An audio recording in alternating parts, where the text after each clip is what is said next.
저도 원래 관절염이 있었어요. 그래갖고 내 동창들이 나보고 40살 네가 넘어서 살면은 이별여행 가준다고 그랬어요. 세계 이별여행. 그때까지 못 살 것 같았거든. 그리고 내가 보좌 신부 때도 교우들이 나한테 그랬어요. 아유, 신부님 곧 쓰러져서 죽을 것 같아요. 그랬어요. 정말로 그렇게 건강이 안 좋았어요. 근데 제가 수영을 하면서부터 건강해지기 시작해서 수영하면서. 지금 수영장 25m 풀 40밖에 한 번도 안 쉬고 돕니다. 한 번도 안 쉬고. 그거 어려운 거 아니에요. 조금만 여러분들 투자하면. 그걸 이제 그런 이 건강에 자신이 생기니까 요즘은 뭐를 해요? 스킨스쿠버 다이빙을 합니다. 이게 지구상에 여러분들이 보는 건 30%예요. 70%는 어디가 있어요?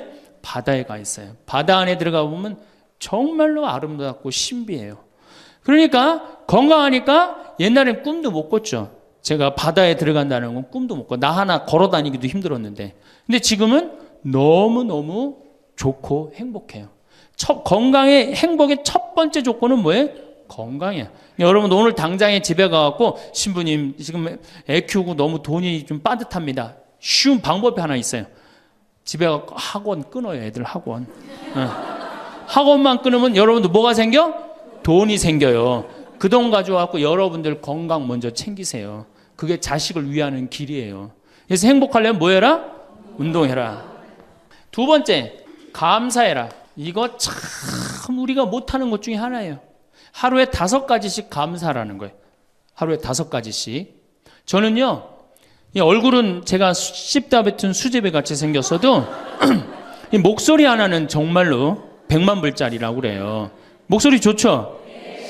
제가 이렇게 강론을 잘 못해도 할머니들이 제 손을 꼭 잡고 항상 뭐라 그러냐면 신부님 너무 강론이 귀에 쏙쏙 들어온다고. 그게 강론을 잘하는 게 아니에요. 제 목소리 톤이 이렇게 대중한테 귀에 쏙쏙 들어가는 톤이에요. 얼굴은 씹다 뱉은 수제비 같이 생겼어도 목소리 좋은 건 신부한테는 최고 선물 아니에요? 아니 내가 얼굴 못생긴 거 이거 원망한들 이거 다시 바뀝니까? 안 바뀌어요. 제가 키가 1m 원래는 67이었어요. 아 근데 30대 후반이 되니까 66으로 줄어들더라고. 아 요즘 재보니까 65로 떨어지고 있어요. 자꾸 이게 쭈그러들어 키가. 그래 내가 키가 1m 70이 안 넘는다고 원망한들 다시 늘어납니까? 여러분들 중에 내가 가지지 못한 거 아무리 안타까워해도 절대 가질 수 없어요. 내가 머리가 깡통이야. 근데 아무리 두들겨 팬다고 걔가 똑똑한 놈 됩니까? 한 번 깡통은 영원한 깡통 되는 거예요. 그런데 애는 깡통인 현실은 무시하고 내 희망이 서울대학이라고 애를 괴롭히면 여러분들 행복할 것 같아요? 행복하지 않아요. 내가 가지고 있는 것을 감사하는 거. 이거 굉장히 중요합니다. 제가 군대 가기 전에 우리나라를 한 바퀴 여행을 해야 되겠다. 그리고 청량리에서 기차를 타고 강릉 앞바다에 딱 도착을 했는데 새벽에 태양이 뜨는데요. 구름 한 점 없는 바다에서 태양이 뜨는데요. 불덩어리가 떠오르는 거예요. 전 지금도 그걸 보여주게 하신 하느님 아버지한테 정말 감사해요. 여러분들 그런 태양 보신 적 있으세요? 3대가 공을 쌓아야지 봅니다. 바닷가에 사는 사람들도 잘 못 봐요. 왜냐하면은 뜰 때 항상 구름이 이렇게 깔려 있지 그냥 맨 바다가 있기는 그것이 절대 쉬운 게 아니에요. 근데 내 그때 막 군대 가기 바로 직전에 하느님께서 그 태양을 보여주실 때 제 마음이 어떻겠어요? 이거는 얼마나 감사해요. 그러니까 매일매일 감사해야 돼요. 저는 맨날 수원에 있는 어머니 아버지한테 감사하잖아요. 이렇게 인사. 이렇게 목소리 좋게 놔주셔서 감사하다고. 또 작년에 제가 아프리카를 갔었어요. 아프리카를 갔는데 세렝게티 초원을 갔어요. 세렝게티 초원이 얼마나 넓으냐면 서울서부터 대전까지 한 평야예요. 딱 한눈에 펼쳐져요. 믿어지지가 않죠? 가서 보세요. 신부님 무슨 돈으로? 학원만 안 보내면 다 생깁니다. 학원만 안 보내면 다 생겨요. 그런데 서울서부터 대전까지 딱 펼쳐졌는데 마침 누때 이동 시기에 우리가 같이 이렇게 다니는 거하고 맞물렸어요. 200만 마리가 이동을 하는데 여러분들 200만 마리 상상이 가요? 그 푸른 초원에 누때 200만 마리가 이동을 하는데 내가 이 하느님이 창조의 세상에 내가 들어와 있구나. 그걸 느끼는 거예요. 감사하는 거예요. 그리고 우리 인생 돌아보면요. 억울한 거, 분한 것만 생각하면 여러분들 도움 돼요? 우리가 습관을 잘못 길렀어요. 우리 할머니들 나하고 대화 꼭 해보면은, 내가 지난번 강의 때도 말씀드렸지만, 뭐 신부님 내 말 좀 들어보세요. 그럼 꼭 대동아 전쟁부터 참 억울하고 분한 것만 다 나열한단 말이야. 그럼 그 인생 행복하겠어요? 인생 돌아봐서 즐거웠던 거, 행복했던 거. 여러분들 아이가 첫 걸음 뛰었을 때 행복했어요, 안 행복했어요? 그때 막 흥분됐죠? 그렇게 행복했던 순간은 다 까먹고 억울하고 분한 것만 그대로 차곡차곡 쌓아놓으면 그 사람이 행복할 것 같아요? 내 아이가 처음으로 엄마라고 그랬을 때 행복했어요, 안 행복했어요? 그럼 그것만 생각하라는 거예요.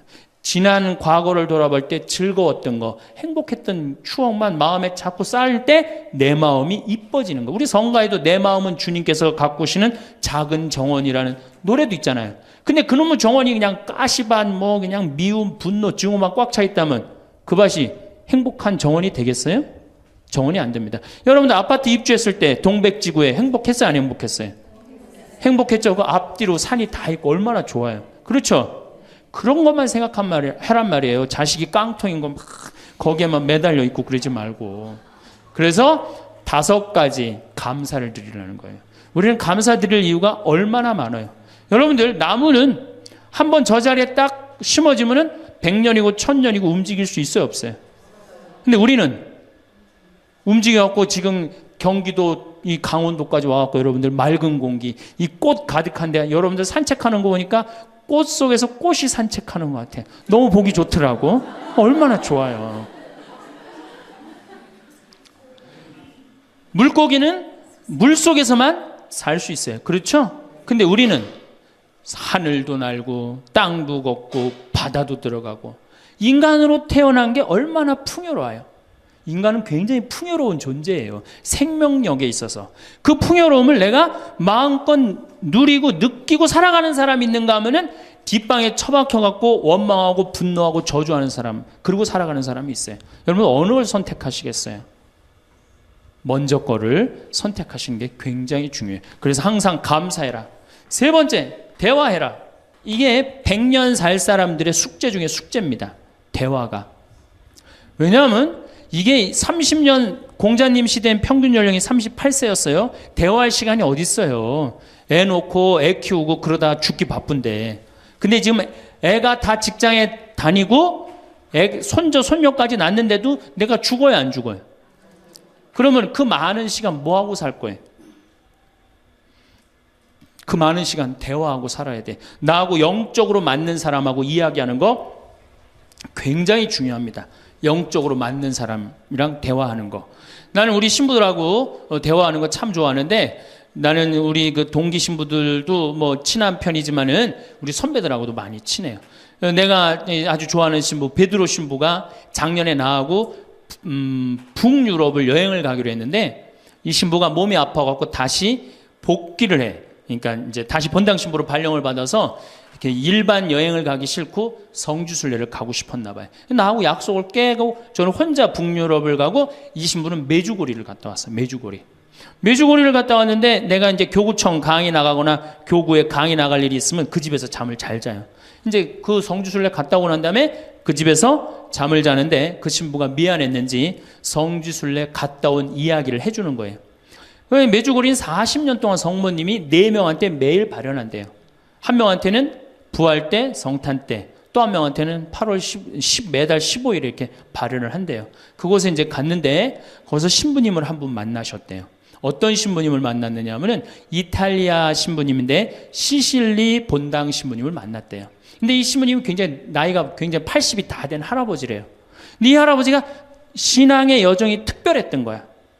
이 할아버지 신부님은 태어나면서부터 엄마가 뭐라고 그랬냐면 너 신부 되라 그랬대요. 그러니까 머릿속에 딱 신부 외에는 아무것도 박혀 있는 게 없는 거예요. 그리고 엄마가 얼마나 무서웠느냐 하면은 주일미사를 빠지면은 빨개 벗겨갖고 내쫓았대요. 신부 될 놈이 주일미사를 빠진다고. 그리고 일주일 굶겼대요. 그러니까 한 번도 다른 걸 생각해 본 적이 없는 거, 무서워갖고 엄마가. 그리고 자기는 신부가 팔자인 줄 아는 거예요. 그래갖고 신부가 됐으니 뭐가 행복해? 자기가 원한 것도 아닌데 이끌려서. 그냥 신부가 됐는데. 그래갖고 정말로 신앙심 없이 이 신부님이 10년을 그냥 살았대요. 그 신부님도 아마 엄마 죽으면 이제 관둘라고 이제 이게 언제 죽나 기다리는데, 이제 사제로 생활을 한 지 10년이 됐는데, 자매들하고 어느 날 같이 있는데, 자매 중에 하나가 마귀가 걸린 거예요. 그래갖고 막 마귀짓을 하는 거예요. 막 마귀짓을 해요. 그래갖고 주위의 자매님들이, 그땐 1950년대니까 구마기도 함부로 못했거든요. 신부만 할 수 있었어요. 신부님 빨리 하셔라. 난 못한다. 왜 못하시냐? 사실은 내가 신앙심이 없어갖고 이렇게 안수기도를, 마귀를 쫓는다고 안수기도를 하면은 그 마귀가 금방 내가 신앙이 없는지 알아볼 거다. 그래서 나한테 들어올까봐 나 무서워서 난 못한다. 그래도 신부님밖에 없는데 어떻게 하시냐? 신부님이 하셔라. 그래서 어쩔 수 없이 구마기도를 했대요. 머리에 손을 얹고 뭐라고 이 신부님이 기도했느냐면, 마귀야 부탁이니 제발 나한테만 들어오지 말아다오, 이렇게 기도를 했대요. 그런데 마귀가 나간 거예요. 그래갖고 자매가 깨어나고, 신부님 너무 감사하다고, 나 마귀 쫓아내줘서. 그런 소리 하지 마라. 난 마귀 쫓아낸 적 없다. 그저 나한테만 들어오지 말라고 그랬다. 아니라고. 신부님이 머리에 손을 얹었을 때 성령의 힘이 얼마나 셌는지 마귀가 자기를 끌고 나가려고 그랬는데 못 끌고 나갔다는 거예요. 그때 신부님 마음이 조금 뜨거워진 거예요. 나같이 신앙심 없고 나같이 이게 수동적인 인간도 주님께서 도구로 쓰시는구나. 그래서 조금 마음이 열렸어요. 마음이 열려도 이 신부님은 너희는 모두 이것을 받아 먹어라. 이는 너희를 위하여 내어줄 내 몸이다. 이렇게 하면서도 20년 동안 미사를 하면서도 정말 거룩한 변화가 일어날까 의심을 했었대요. 아직도 내 신앙이 약하니까 안 일어나겠지. 근데 20년째 너희는 모두 이것을 받아 먹어라. 이는 너희를 위하여 내어줄 내 몸이다. 그러는데 예수님의 목소리가 딱 나와서 예수님이 하는 걸 느끼겠더래요. 그러니까 미사도 누가 지내는 게 아니다? 내가 지내는 게 아니라 내 몸을 빌어서 예수님이 지내는구나. 이탈리아 시실리 섬 본당 신부인데 이게 마음이 너무 뜨거워진 거예요. 뜨거워져갖고 어떻게 했느냐? 길거리에 뛰쳐나가고 선교를 하기 시작한 거예요. 그래서 7,000명을 선교를 했대요. 그냥 대단한 거죠. 그거 대단한 거예요. 근데 이 신부님이 이제 예수님도 사랑하고 신앙심도 굳고 사제로서 이제 너무 행복해. 그런데 문제가 하나 있어요. 어떤 문제가 있냐면 자기 엄마가 너무너무 무서웠기 때문에 예수님 엄마도 무섭다고 생각을 한 거예요. 그래서 평생 성모님한테 한 번도 의지를 한 적이 없는 거예요. 간구를 해본 적도 없고. 내가 이렇게 사제로서 이제 모든 게 다 됐는데 우리 성모님한테 우리 예수님, 이 좋은 예수님 낳아주신 성모님을 사랑해야 되지 않겠느냐. 그래서 보스니아 크로아티아에 있는 메주고리에 이제 운전을 하고 갔대요. 갔는데 성모 발연동산에 딱 도착을 했는데 성모님이 그 발연동산에 느껴지는 품이 성모님이 나를 평생 이 품에서 내가 성모님 품에서 이제까지 보호받아 왔구나를 그냥 느끼겠더래요. 그냥 이 신부님이 너무너무 행복한 거지. 그래서 매년 그 메주고리에 와갖고 세계에서 오는 신부들한테 자기 신앙을 고백을 하는 거예요. 나는 이렇게 사제로 평생 살면서 이런 은총을 받았다. 그걸 이제 우리 베드로 신부가 듣고 와서 나한테 얘기를 해주는데 한 새벽 한 3시간을 얘기를 해주는데 그 시간이 너무너무 은혜로운 거예요. 얼마나 그런 영적으로 통하는 사람이 있으면은 행복해요. 그렇죠? 여러분들, 그래서 여러분들 이제 대화가 뭐 요새 무슨 프로에 대화가 필요해 그런 것도 있다며요. 대화가 꼭 필요해요. 여러분들이 여러분을 영적으로 이끌어줄 스승이 필요해요. 신부님, 나는 사실은 저 사람이 굉장히 마음에 드는데 저 사람이 나한테 관심이 없어요. 저 사람이 영적으로 깊은데. 그러면은요, 내 돈 들여서 먹을 거 사주면서 얘기하시면 돼요. 여러분들, 내가 뭘 얻으려면 반드시 어떻게 해야 돼요? 투자해야 됩니다. 그러니까 영적으로 깊은 사람 선물도 사주고, 예? 밥도 사줘가면서 내가 접근해야지. 가만히 있는데 누가 나를 봐줘요. 적극적이어야 돼. 적극적이어야 돼. 그래서 대화 꼭 여러분들 필요하다는 거. 제일 좋은 건 남편이죠. 근데 남편이 안 되면은 주위에 다른 사람들, 주위에 영적으로 깊은 사람들 많아요. 또 뭐 판교가 뭐 땅값이 좋대더라, 뭐 동탄에 그 아파트 거기 상가가 좋대더라, 이런 사람 말고 정말로 삶의 질이 높은 사람, 영적으로 하느님 나라를 정말 갈구하는 사람, 이런 사람하고 가까이 지내고, 그런 사람한테 가까이 지내려면 어떻게 해야 돼? 내가 먼저 다가서야 돼요. 그래서 대화가 꼭 필요하다. 네 번째, 공부해라. 이거 정말로 중요한 것 중에 하나예요. 우리가 초등학교 6년, 중고등학교 6년, 대학교 4년 배워서 몇 살까지 울고 먹어요? 50까지. 실질적으로는 대학교 졸업하고 2년만 지나면 자기가 배운 게 다 끝난대요. 그런데도 우리는 공부 안 하고 어떻게 해? 그냥 사는 거예요. 50부터 100살까지 남은 인생 또 50년 남았는데 어떻게 해요? 그냥 사는 거예요. 아니, 용감해도 그렇게 용감할 수가 있어요? 공부를 안 하고? 저는 제가 신부가 돼서 환경에 너무너무 관심이 많았어요. 그런데 저는 인문학을 공부했잖아요. 종교 철학, 뭐 신학 이런 걸 배웠는데 환경을 딱 접근하니까 너무 어려워. 무슨 BOD가 어떻고 뭐 COD가 어떻고 PPM이 어떻고 PPT가 어떻고 PPB가 너무너무 어렵더라고요. 그래서 내가 공부를 해야 되겠다. 그래서 아주대학교 산업공학과 환경공학과에 공부를 했어요. 대학원을. 2년을 공부하고 나니까 석사 학위가 나오더라고요. 석사 학위가 나오니까 환경부에서 연락이 왔어요. 신부님 지금 전국적으로 60명 환경 강사를 모집하는데 천주교에 보니까 공학 석사학위 따신 분이 계시니까 좀 나와주라고. 그럼 해라고. 그래갖고 이제 한강 관리청인가 하여튼 어디에 제가 이름이 등록이 됐어요. 전국으로 다 뿌려졌어요. 그런데 천주교 교우들이 교육을 담당하면 다 날 부르는 거. 환경 교육을 담당하면. 전라도 고금이라면서 저를 불러요. 일반 주부대학에서. 고금이 어디냐 그랬더니 일단 비행기를 타라고 그러더라고. 광주행 비행기를. 광주행 비행기를 탔어요. 여러분 고금이 어딘지 아세요? 여러분들도 모르죠? 광주행 비행기를 탔어요. 비행기를 탔더니 이제 자가용이 날 데리러 나왔어요.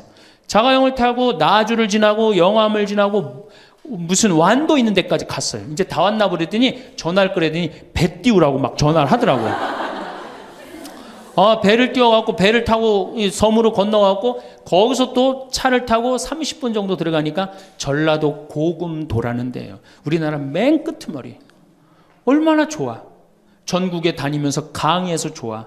그분들 천주교 신부 한 번도 본 적이 없잖아요. 신부가 와서 환경 강의하니까 선교해서 좋아. 강서료 받아서 좋아. 또 거기 멸치가 주산지라고 멸치 선물 받아서 좋아. 공부하면요 여러분들 할 일이 너무너무 많고 인생이 너무너무 다이나믹한 인생이 기다려져요. 호스피스를 배워도 되고 무슨 공예를 배워도 되고 자수를 배워도 되고 수지침을 배워도 되고 도자기를 배워도 되고 플룻을 배워도 되고 남은 인생이 50년이란 말이에요. 50년. 여러분들 50년이 짧아요? 앞으로? 그런데 공부 안 하고 그냥 버티고 그냥 살 거예요? 이제 공부하셔야 돼요. 공부를 하셔야만이 여러분들의 인생이 행복해집니다. 다섯 번째, TV 시청을 반으로 줄여라. 이게 이제 문제 중에 문제예요. 제가 전전 시간에도 TV에 대한 얘기를 했지만 현대의 하느님이 누구예요? 저는 십자가에 계신 예수님이 하느님이라고 생각 안 해요. 현대의 하느님은 TV님입니다. 가정방문 다녀보면은 거실 정가운데 누가 모셔져 계셔요? 텔레비전님이 모셔져 계셔요. 텔레비전님이 모셔 계신데 소파는 누굴 향해서 배열되어 있어요? 텔레비전님을 향해서 배열. 말씀하십시오. 당신 종이 듣고 있나이다. 텔레비전님이 시키는 대로 다 합니다. 마가 좋으니 마를 사 먹어라. 그럼 다음날 다 줄 서서 마 사 먹고, 도라지가 좋으니 도라지를 사 먹어라. 그러면 또 다 도라지 사 먹고. 텔레비전이 시키는 대로 하는 거예요. 아침에 일어나고 누구한테 제일 먼저 문안 인사드려요? KBS님 밤새 안녕히 주무셨습니까? 사실 평화방송에 인사하는 경우들은 좀 나아요. 그래도 아침에 아침 미사도 하고 그 새벽에 성모님 강의도 나오고 묵주기도도 나오고 그러잖아. 근데 꼭 KBS님 밤새 주무셨습니까? 더 기가 막힌 건 주무실 때. 텔레비전님 주무시기 전엔 절대 안 자요. 텔레비전님이 주무셔야지 어떻게? 나도 오늘 일과가 끝났구나 이러고 잔단 말이야. 이러니 머릿속에 뭐가 들어있겠어? 아무것도 들어있는 거 없는 거죠.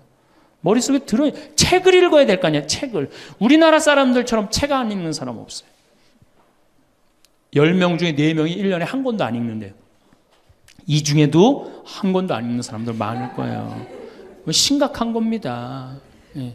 저한테 그래요. 신부님 그렇게 매일 강의하면서 여기 농사 지면서 토담집 지면서 언제 그렇게 농사꾼 신부 유럽에 가다라는 책도 쓰셨고 이번에 환경 에세이 어디로 가야 하는 책도 쓰셨느냐고. 텔레비전만 안 보면 그 시간 충분해요. 여러분들 하루에 3, 4시간씩 무슨 일 집중해서 한 6개월 하면은 무슨 일 만들어내지 않겠어요? 얼마나 우리가 텔레비전 하늘만큼 땅만큼 끝나고 무슨 재미로 사나 했더니 미우나 고우나라네. 미우나 고우나 오늘 끝나면 이제 또 무슨 재미로 또 살아요? 또 다른 거에 엄마가 뿔났다 이거 봐요. 보고 살아요? 여러분들 텔레비전은요 좀 미안한 얘기지만 구조가 똑같아요. 부잣집 아들, 가난한 집 딸, 아니면 부잣집 딸, 가난한 집 아들, 이룰 수 없는 사랑에 못된 시어머니, 예? 그렇죠? 그게 매년 똑같이 반복되고 똑같은 내용이에요. 그거를 10년 동안 그 앞에서 시간을 보낸다고 생각해 보세요. 아깝지 않아요? 그 시간에 해야 될 일이 얼마나 많은데, 대화도 해야 되고 운동도 해야 되고 감사도 해야 되고 공부도 해야 되는데 이걸 전부 다 어디다 갖다 쏟아부어? 텔레비전에 갖다 쏟아부어요. 그리고 여러분 텔레비전은 보면 볼수록 어떤 의식이 늘 것 같아요? 패배의식이 늘어납니다. 텔레비전을 보면 볼수록 마음의 갈등이 일어나요. 제가 유럽의 가정에 초대를 받아서 이렇게 가보면요, 거실에 텔레비전 있는 집 하나도 없어요. 쇼파는 다 어떻게 서로 마주보게 배열되게 돼 있어요. 근데 우리나라는 완전히 텔레비전에 완전히 미쳐 있어요. 그러니까 이 두 개만 치면 여러분은 행복합니다. 자식하고 텔레비전만 치시면은 여러분들은 행복할 수 있어요. 여섯 번째, 신앙생활을 해라. 자, 우리가 현대를 살아가면서 정말로 우리가 인간이 정말 최고로 잘난 것 같고 요즘 과학기술을 보면 정말 못하는 게 없는 것 같잖아요. 근데 왜 석유값이 뛰고 왜 굶어 죽는 나라가 37개국이 생기고 그래요? 이건 하느님을 잃어버렸기 때문이에요. 하느님의 진리에 따라 인간이 살지 않으면 인간은 원하지 않는 방향으로 갑니다. 하느님께서 원하지 않는 방향뿐만 아니고 인간 본성이 원하지 않는 방향으로 가요. 우리가 저는 여기서 살면서 이 산을 보면서 강을 보면서 항상 하느님한테 감사해요. 저 하느님 너무너무 감사합니다. 이렇게 맑은 공기 주셔서 감사합니다. 이 아름다운 세상 주셔서 감사합니다. 감사하다 보면 우리가 조금 뭐라 그럴까요? 겸손해져요. 근데 이게 다 자기 것인 줄 알고 막 파괴하기 시작하면요, 자연이 파괴되면 결국은 누가 파괴돼요? 인간이 파괴되는 거예요. 그러니까 우리가 하느님께 가까이 가면은 자연도 일치가 되는데 하느님으로부터 멀어지면 멀어질수록 자연도 파괴되는 거예요. 그래서 여러분들 신앙생활 하십시오. 아까 제가 천주교 조금 욕을 했는데 그래도 천주교 괜찮아요. 아주 제가 보기에는 무슨 우리 교우들 어두운 데로 안 끌고 가요. 더욱이 내 동창 중에 또 옛날에 죽산성당 아시죠? 죽산 성지 있는 데 있죠? 거기 내 동창 신부가 그 본당 신부로 있었는데 그 신부 너무 재미난 얘기를 해줬어요. 아니 옆에 30년 동안 개신교 다니던 할머니가 어느 날 개종을 했대요. 성당으로. 똑같이 열심히 나오더래요. 교회 나가는 것만큼 훨씬. 근데 이 할머니가 다리가 부러진 거예요. 그래갖고 택시 타고 또 계속 나오는 거예요. 그래서 본당 신부가 그랬대요. 할머니 이렇게 맨날 택시 타고 나오고 그러니까 그러지 말고 내가 봉송 잘 테니까 이 아픈 동안 나오지 말아라. 돈 들여서. 그랬더니 이 할머니가 하시는 말씀이 신부님 괜찮아요. 그래도 이 성당 다녀보니까 저 교회 다닐 때보다 여기 성당 다니는 게 훨씬 싸게 먹히니까 걱정하지 말라고. 여러분들 그래도 이 천주교 제일 싸게 먹혀요. 싸게 먹히지, 괴롭히지 않지, 딴 길로 안 끌고 가지. 정말 하느님께 우리가 의지하고 산다는 거, 이거 굉장히 우리 나를 위해서 좋은 거예요. 또 우리가 이 세상 사는 목적이 뭐냐면 내 영혼 구원이에요. 나중에 이제 귀에 있으면 제가 한 번 더 말씀을 드릴 텐데 죽어서 영혼의 세계는 반드시 있습니다. 그 영혼의 구원을 위해서 우리가 간구해야 돼요. 그래서 신앙생활은 행복을 위해서 가장 기초 중에 기초라는 거. 일곱 번째, 웃어라. 이게 웃는 게요, 우리가 행복으로 가는 길에 최고의 지름길이에요. 웃는 게. 그런데 우리나라 사람들이 잘 안 웃어요. 얼마나 안 웃느냐면 내가 이제 이렇게 도시에 나가고 엘리베이터를 타요. 엘리베이터를 타면은 얼굴 모르는 형제가 이렇게 눈이 마주쳐도 제가 웃어줘요. 빵긋 웃어주면은 저쪽에서 같이 싹 미소를 줘주면 참 좋을 텐데 저쪽에 있는 남자가 딱 내가 빵긋 웃어주면 어떻게 하냐면은 내가 저놈을 어디서 봤더라 이러는 표정으로 날 쳐다보는 거예요. 근데 여러분들 유럽을 가고 제가 미국을 가고 아프리카를 가고 파푸아 뉴기니를 가고 인도를 가도 눈 마주쳐서 제가 웃어주면 다 웃어줘요. 근데 절대 안 웃는 나라가 우리나라예요. 얼굴 모르는 사람 이렇게 마주쳐갖고 웃으면요. 심지어는 여기 우리 생태마을을 찾아오는 사람도 제가 웃어줘도 안 웃어요. 그만큼 경직되어 있는 거예요. 여러분들이 간지러움을 태우고 수술한 사람이랑 마취를 하고 수술한 사람이랑 깨어날 때 누가 덜 아플 것 같아요? 놀랍게도 간지러움을 태우고 수술한 사람이 덜 아프다는 거예요. 웃는 게 우리한테 그만큼 좋은 거예요. 근데 이게 이제 50대 된 여인한테 이제 저 여인이 인생을 어떻게 살았느냐 안 살았냐가 딱 보여요. 50대 된 여인이 막 항상 웃고 그런 얼굴은요, 50대 되면 얼굴 뭐 오똑하고 눈 이거 다 똑같아. 얼굴이 그 얼굴을 다. 그런데 늘 웃고 살아온 자매는요, 참 예뻐요. 편안해 보이고. 주름이 한 560개 정도 이렇게 탁 하면서 얼굴이 굉장히 편안해져요. 근데 이게 안 웃은 여자는 주름이 17개밖에 안 생긴대요. 그러니까 560개면 자갈자갈하니 이쁜데 부담스럽지 않은데 17개면 얼마나 부담스러워요. 이마에 칼자국 나인 거지. 쫙 굵은 주름 여기 쫙. 이 사람은요, 웃어도 무서워요. 예, 웃어도 무서워요. 그러니까 여러분도 웃으면서 사세요. 제가 보통 강의를 이렇게 다니면 일반 주부대학 이렇게 강의를 달 때는 아해모 어해줘요. 얼마나 잘 웃는지 몰라요. 근데 내가 일반 공무원들 이렇게 강의를 갈 때가 있어요. 특히 무슨 뭐 이렇게 과장들 뭐 이런 그런 분들 한 번은 한 200명을 강의를 했는데 죽는 줄 알았어. 내가 2시간 내내 한 번도 안 웃는 거예요. 내 강의를 듣고. 그런데 여러분들, 남녀 수명의 차이가요 6년이 납니다. 6년이. 여성이 83세, 남성이 76세. 이제 뭐 6년 7년이 나요. 저는 그 원인이 어딨나 가만히 생각해 보더니 여자는 참 잘 웃어요. 깔깔거리면 자기네들끼리. 남자는 직장에 가도 안 웃고 집에 와도 안 웃고, 그러니까 빨리 죽는 거야. 여러분들 오늘 여기서 많이 웃었으니까 내가 보기에는 120살이 아니라 123살까지 살 것 같아요. 네. 오래 살으면 안 되긴 안 되는데 안 죽는 걸 어떻게 해요? 이제 안 죽는 걸 어떻게 해요? 나도 그거 잘 아는데,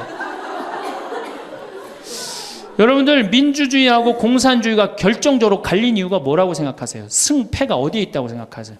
저는요, 공산주의를 이렇게 보면요, 웃음이 없어요. 그렇죠? 가만히 생각해, 공산주의 생각하면 소련, 동독 뭐 이런 거 생각하면 웃음이 있어요, 없어요? 없죠? 그런데 민주주의 생각하면 유머가 있고 웃음이 있고 영화를 봐도 즐거운 영화만 있잖아요. 공산주의는 막 딱딱하고. 결국은 그래서 망한 거예요. 인간은요, 웃느냐 웃지 않느냐에 따라서 행복이 결정됩니다. 여러분들이 늘 웃고 산다, 그럼 여러분들은 행복의 길로 가는 거예요. 여러분들도 인상 쓰고 산다, 그럼 여러분 불행의 길로 가는 거예요. 그러니까 웃어야 돼. 또 웃는 사람한테 매력을 느낀다는 거예요. 웃는 사람한테, 잘 웃는 사람한테 매력이 느끼면 인간관계도 좋아지는 거 아니에요? 아, 내가 재미난 얘기를 했는데 인상 빡 끝날 때까지 남들 다 웃는데 한 사람만 끝까지 안 웃어. 그러면 여러분들 끝까지 안 웃는 사람한테 여러분들 무슨 생각할 것 같아? 저 사람이 다음에 있으면 다시 재밌는 얘기 저 사람 앞에서 안 한다. 그러니까 그 사람하고는 어떻게 된 거? 담이 자꾸 생기는 거예요. 담이 자꾸. 그러니까 어떻게 해야 돼요, 여러분들? 웃으세요. 그리고 유머를 많이 배워두는 것도 좋아요. 오늘 저한테 강의 들은 거 이거 잘 외웠다가 가서 얘기해주고, 또 제 테이프에 나오는 거 잘 들었다가 얘기해주면은, 아유, 어서 그렇게 재미난 얘기를 해서 또 얘기 좀 해줘봐. 그러면서 사람이 사는 거예요. 사람은요, 수달 떨면서 살아야 돼. 수다. 제가 한번 본당 신부 때 여러분들처럼 이렇게 젊고 예쁜 본당에 내가 본당 신부를 했었어요. 막 자매들이 막 수다를 떠는, 내가 지나가는데 막 당황해 하면서 어쩔 줄 몰라 하더라고요. 분명히 내 욕을 한 거야, 보니까. 네. 그래서 제가 뭐라고 그랬어요? 그 자매들한테, 괜찮아. 이게 성당 다니면서 본당 신부 욕하는 재미가 최고 재밌는 거야. 네. 아니 뭐 성당 다니면서 그런 욕도 하는 무슨 재미로 살아. 걱정하지 말고 해든 수다 계속 떨으라고. 우리 신부들은 주변님 욕하면서 사는 거예요. 그러니까 사람이 수달 떨면서 살아야지 행복하지, 참고 산다고 다 좋은 건 아닙니다. 절대. 그러니까 참고 살지 마세요. 제발. 이거 우리 성당에 뭐 원수를 사랑해라, 왼뺨을 대면 다른 뺨을 돌려대라, 이거 아주 미치는 교리 중에 하나예요. 여러분들 다 사랑할 수 있어요? 여러분들 주위에 있는 사람 다 사랑할 수 있어요? 다 사랑하는 사람 딱 두 종류예요. 미치든가 예수님처럼 빨리 죽든가. 둘 중에 하나예요. 우리는 다 사랑할 수 없어요. 그러니까 다 사랑하려고 그러다가 미치지 말고 내가 좋은 사람, 내 마음에 드는 사람에 더 많은 시간을 뺏기고, 아니 뾰족한 놈이 있단 말이야. 별난 놈이 있고. 예? 그렇죠? 근데 내가 이 사람한테 가면 자꾸 찔려. 그런데 성당에 갔는데 서로 사랑하시오 그래갖고 다음에 또 갔는데 여기 또 찔려. 그래갖고 또 너무 미운데 성당에 가니까 또 내 탓이오 3번 하고 난 다음에 사랑해 제가 가서 또 찔려. 갈 때마다 찔려. 그래갖고 내 마음이 상처 투성이야. 근데 아들이 학교 갔다, 엄마 나 학교 다녀왔어. 그래 집에 엄마 왜 그래? 말 시키지 마, 나 승질나. 여러분들 차라리 그렇게 찔리는 게 나아요. 그 사람을 안 보고 기쁜 마음으로 있다가 아들을 기쁘게 맞이하는 게 나아요. 이 사람 안 만나도 여러분들 인생 안 망가져요. 이 사람 안 만나도 억지로 가서 그 찔리지 마시고, 안 만나면 시간이 지나면 이 사람 이뻐져요. 근데 막 가서 막 들이대고 막 이게 삐죽한 놈한테 가갖고 계속 나는 구역장이니까 끝까지 사랑해야지 그러고 가다가 미치든지 죽든지 둘 중에 하나를 합니다.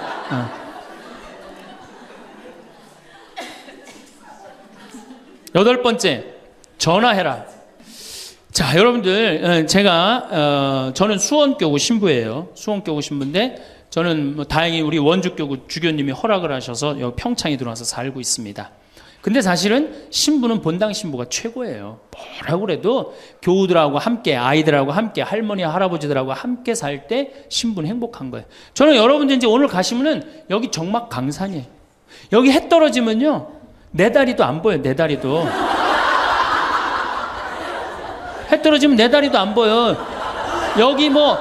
여기 아까 잠깐 앉아서 신부님 너무 경치가 좋다고 그러는데 딱 하루 좋은 거예요.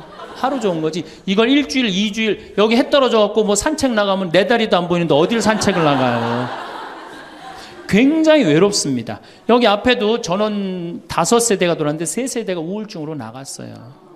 그럼 나도 여기서 교우들 뭐 몇천 명 속에서 살다가 평창에 들어와서 살면은 우울증 걸릴 수 있잖아요. 내 동창이 20명이거든요. 동창이 20명이나 되는데 왜 나한테 전화하는 놈 한 놈도 없지?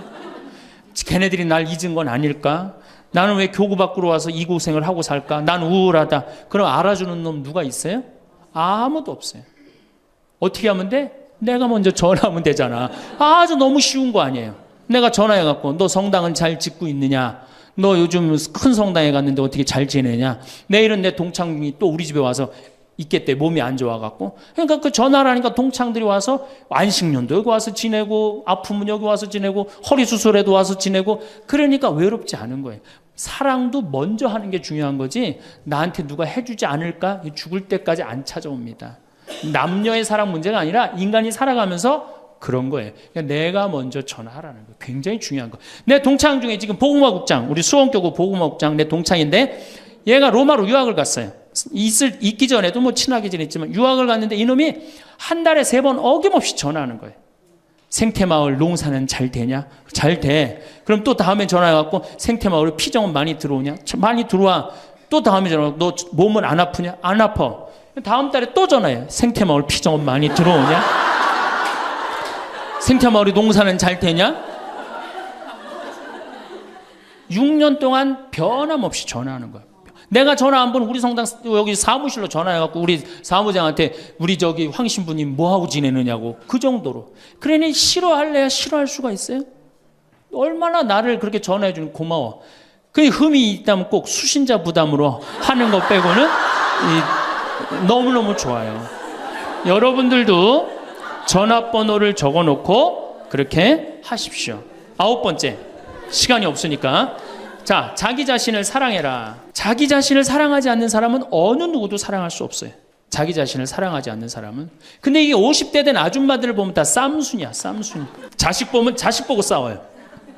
내가 너한테 해준 게 얼만데 서울대학도 못 가고 저 지방대학 가고 자취비 무슨 뭐 등록비 이런 거 내 속을 새기냐 그러고 아들 보면 싸워요. 누워갖고 그냥 빈둥빈둥 거리면 이 왼수 같은 놈만 나가 돼지라 그러고 남편 보면은 남편 보고 싸워요. 당신 나한테 시집 와갖고 나한테 해준 게 뭐 있냐고 그러고, 내가 눈이 뼈지. 시집 오기 전에 내가 그때 눈이 뼈지. 저 인간을 믿고 내가 시집 오러 왔다고 그러고 남편 보고 싸워요. 시어머니 보면 시어머니 보고도 싸워. 왜 죽지도 않고 그렇게 날 이렇게 괴롭히냐고.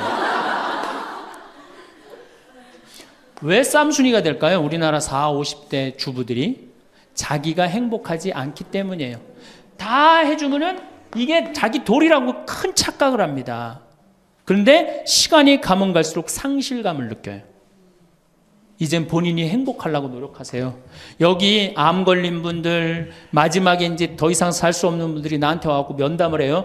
특별히 자매님들이 나한테 면담을 할 때 울며 불며 통곡하는 얘기가 뭔지 아세요?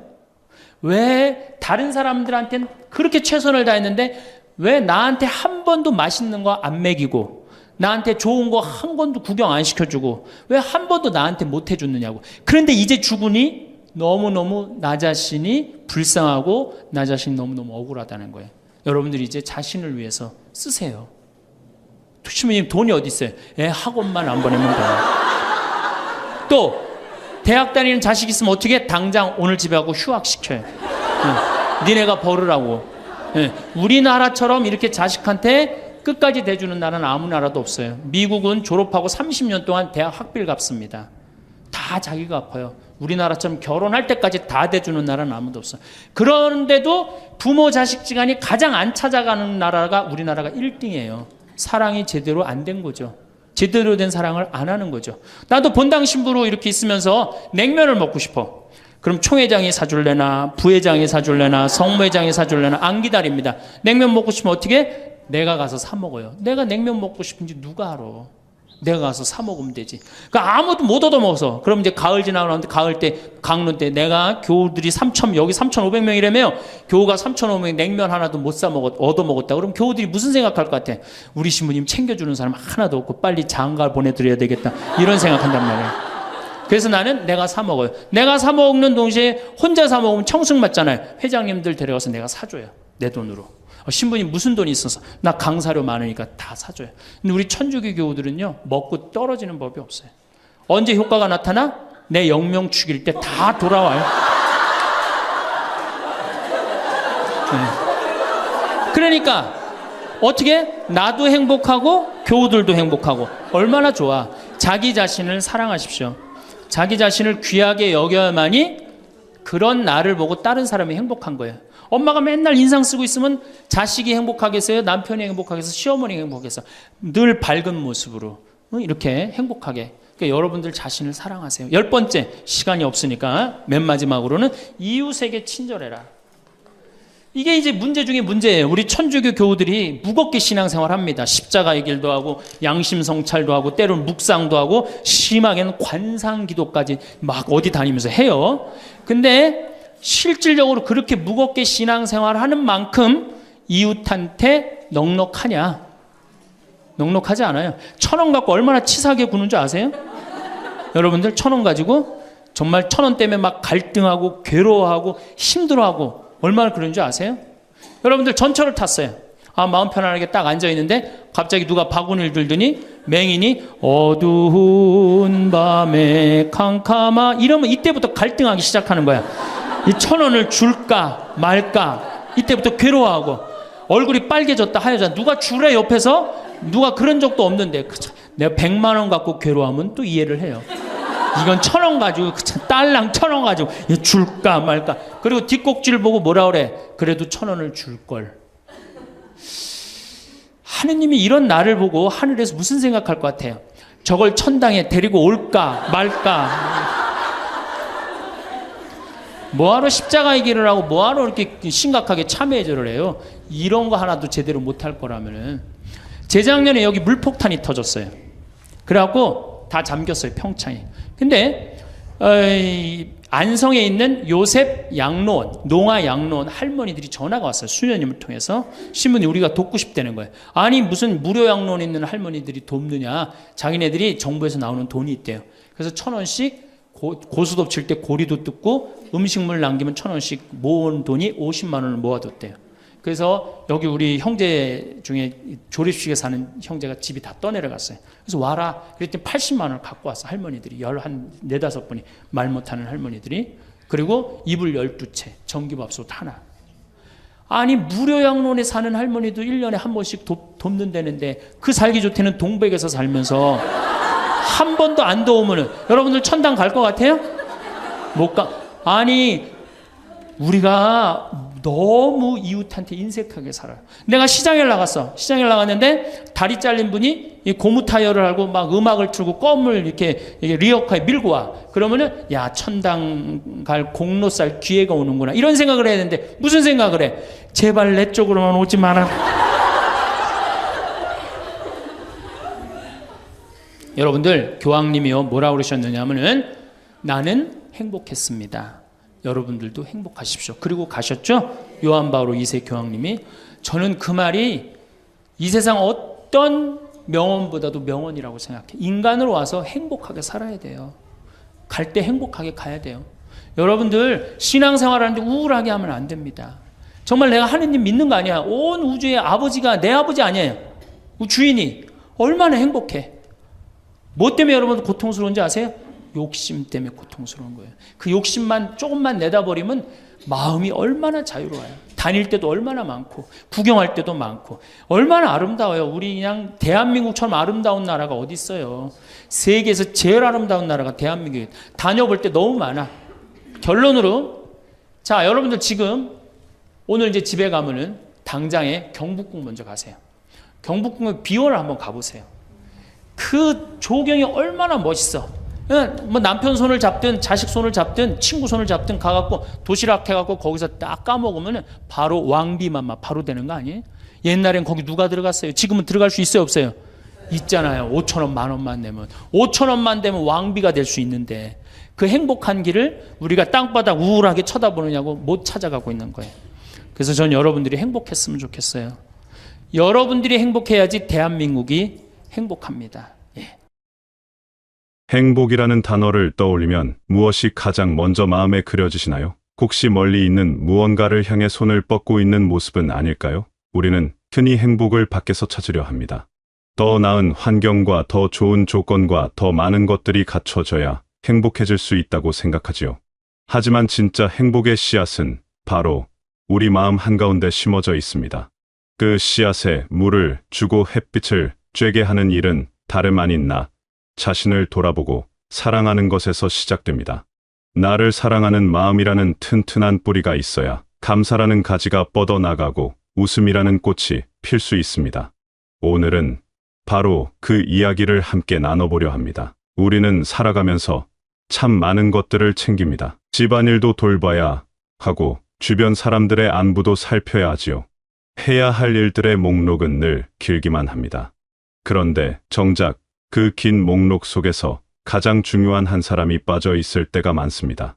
바로 나 자신입니다. 나는 늘 맨 끝에 있거나 아예 목록에 없는 경우가 많지요. 다른 사람들에게 친절하고 다른 사람들을 배려하면서도 정작 나 자신에게는 너무 엄격하고 인색합니다. 조금만 실수해도 나를 탓하고 조금만 부족해도 나를 비난합니다. 하지만 생각해보면 이 삶을 살아내는 주인공은 바로 나입니다. 매일 아침 눈을 뜨고 하루를 시작하는 사람도 나이고 밤에 하루를 마무리하며 잠드는 사람도 나입니다. 이 모든 순간을 함께하는 가장 가까운 존재가 바로 나 자신이지요. 그런데 그토록 가까이 있는 나를 소홀히 대한다면 어떻게 행복할 수 있을까요? 나를 아끼고 소중히 여기는 것은 이기적인 일이 아닙니다. 오히려 그것이 행복으로 가는 가장 첫 번째 문을 여는 일입니다. 나를 사랑한다는 것은 거창한 무언가가 아닙니다. 오늘 하루 수고한 나에게 좋아하는 음식을 먹이는 것일 수도 있고 피곤한 몸을 따뜻한 물에 담그며 쉬게 해주는 것일 수도 있습니다. 내가 좋아하는 일을 하며 시간을 보내거나 아무것도 하지 않고 그냥 멍하니 쉬는 것도 나를 사랑하는 방법입니다. 완벽하지 않은 나의 모습을 있는 그대로 받아들이고 오늘도 최선을 다한 나를 토닥이며 괜찮다고 말해주는 것도 중요합니다. 나를 소중히 대하기 시작하면 신기한 일이 일어납니다. 세상을 바라보는 눈이 달라지는 것이지요. 내가 행복하고 내 마음이 편안하면 다른 것들도 긍정적으로 보이기 시작합니다. 똑같은 하루를 살아도 그 안에서 좋은 것들을 발견하게 됩니다. 나를 사랑하는 마음이 내 안에 든든하게 자리 잡으면 그것이 기초가 되어 모든 것을 다르게 경험하게 됩니다. 힘든 일이 생겨도 무너지지 않고 견딜 수 있는 힘이 생기고 작은 기쁨에도 크게 감동할 수 있는 여유가 생깁니다. 나를 대하는 태도는 결국 삶을 대하는 태도와 같습니다. 나에게 가혹하면 삶도 가혹하게 느껴지고 나에게 관대하면 삶도 너그럽게 다가옵니다. 나를 존중하면 다른 모든 것도 존중할 수 있게 되고 나를 귀하게 여기면 일상의 평범한 순간들도 귀하게 여길 수 있게 됩니다. 그래서 나를 사랑하는 것은 단순히 나만을 위한 일이 아닙니다. 그것은 내 삶 전체를 바꾸는 시작점이 되는 것이지요. 나를 아끼는 마음이 자리 잡으면 자연스럽게 다음 단계로 넘어갑니다. 바로 감사하는 마음을 갖게 되는 것이지요. 나를 사랑하게 되면 내 삶을 다시 들여다보게 됩니다. 그리고 그 안에서 소중한 것들이 하나둘 눈에 들어오기 시작합니다. 늘 당연하게 여겼던 것들이 사실은 당연하지 않다는 것을 깨닫게 되지요.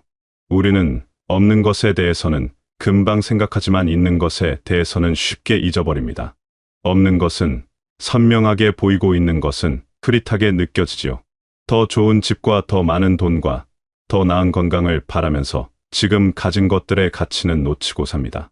하지만 나를 소중히 여기고 내 삶을 들여다보기 시작하면 그동안 보이지 않던 보물들이 모습을 드러냅니다. 매일 아침 눈을 뜨고 새로운 하루를 맞이할 수 있다는 것 자체가 얼마나 큰 선물인지요. 숨을 쉬고 걷고 움직일 수 있다는 것도 마찬가지입니다. 몸이 아파 본 사람은 알 것입니다. 건강한 몸이 얼마나 감사한 일인지를요. 따뜻한 집이 있고 먹을 것이 있다는 것도 생각해보면 대단한 축복입니다. 사랑하는 사람들이 있고 나를 기억해주는 이들이 있다는 것도 그렇습니다. 감사는 내가 가진 것을 세어보는 일입니다. 내게 없는 것을 세는 대신 있는 것을 하나하나 떠올려보는 것이지요. 처음에는 어색할 수 있습니다. 불평하는 것이 훨씬 익숙하니까요. 하지만 조금씩 연습하다 보면 감사할 것들이 생각보다 훨씬 많다는 것을 알게 됩니다. 작은 것에서 시작하면 됩니다.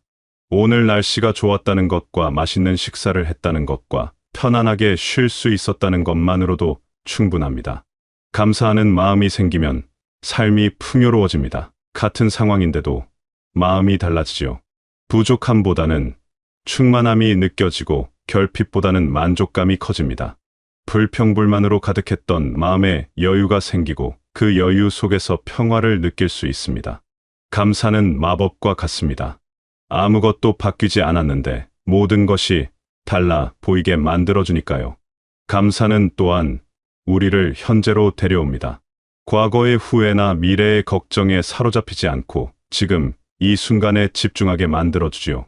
지금 내가 누리고 있는 것들을 알아차리고 그것에 고마움을 느낄 때 우리는 비로소 현재를 온전히 살게 됩니다.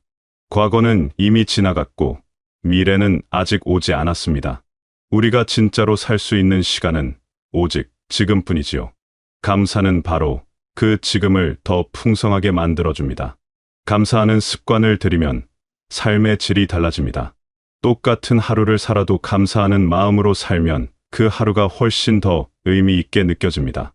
작은 것 하나하나에서 기쁨을 발견하고 평범한 일상 속에서 특별함을 찾아내게 됩니다.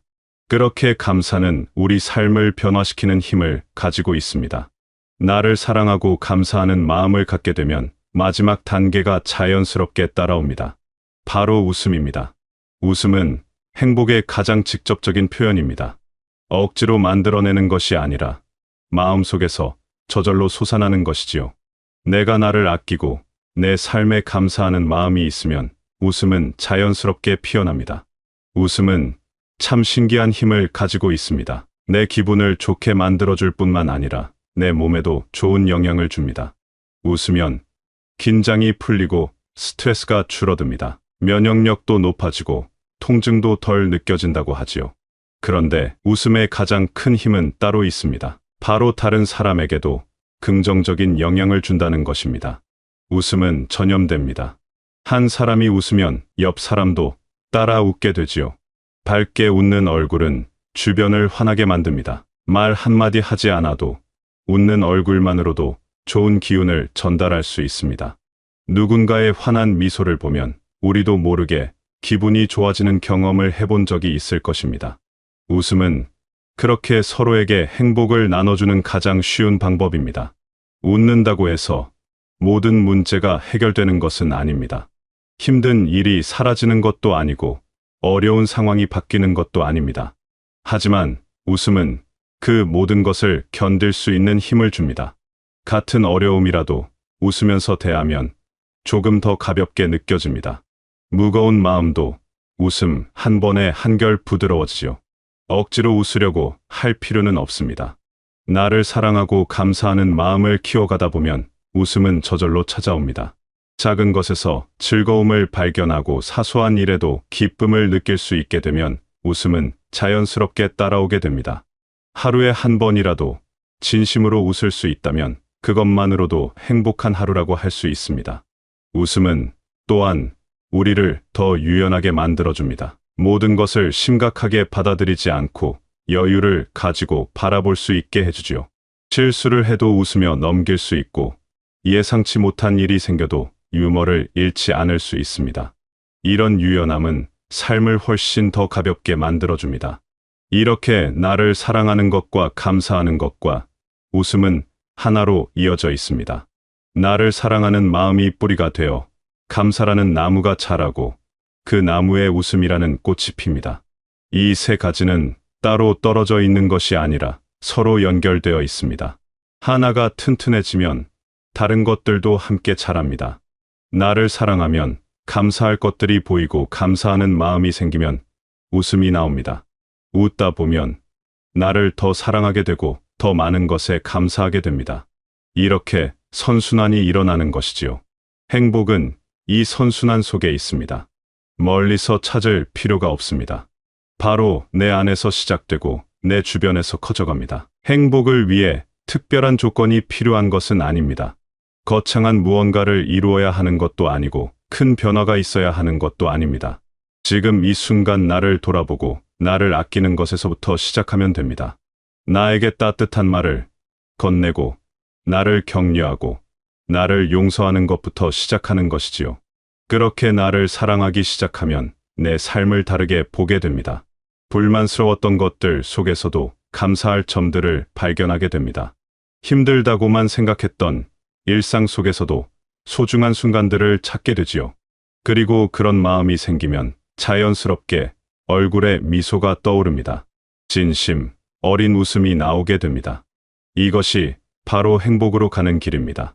멀리 있는 어떤 목적지가 아니라 지금 여기서 걷는 이 길 자체가 행복입니다. 나를 사랑하고 감사하고 웃으며 살아가는 매일매일이 행복인 것이지요. 행복은 언젠가 도착할 곳이 아니라 지금 이 순간 누릴 수 있는 것입니다. 물론 매일 완벽하게 나를 사랑하고 항상 감사하며 늘 웃을 수 있는 것은 아닙니다.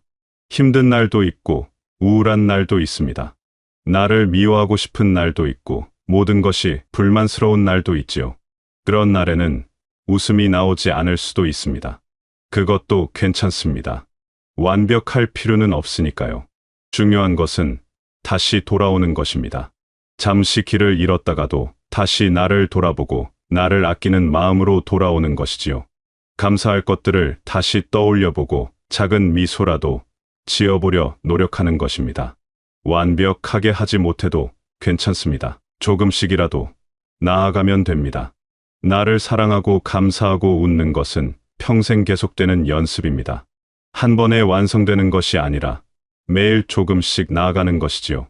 어제보다 오늘 조금 더 나를 사랑하고 어제보다 오늘 조금 더 감사하고 어제보다 오늘 조금 더 웃을 수 있다면 그것으로 충분합니다. 행복은 거대한 무언가가 아닙니다. 작은 것들이 모여서 만들어지는 것입니다. 나를 사랑하는 작은 행동들과 감사하는 작은 마음들과 웃는 작은 순간들이 모여서 행복한 삶이 됩니다. 그래서 행복은 지금 여기에 있습니다. 멀리서 찾을 필요가 없습니다. 바로 내 안에, 그리고 내 곁에 늘 함께 있습니다.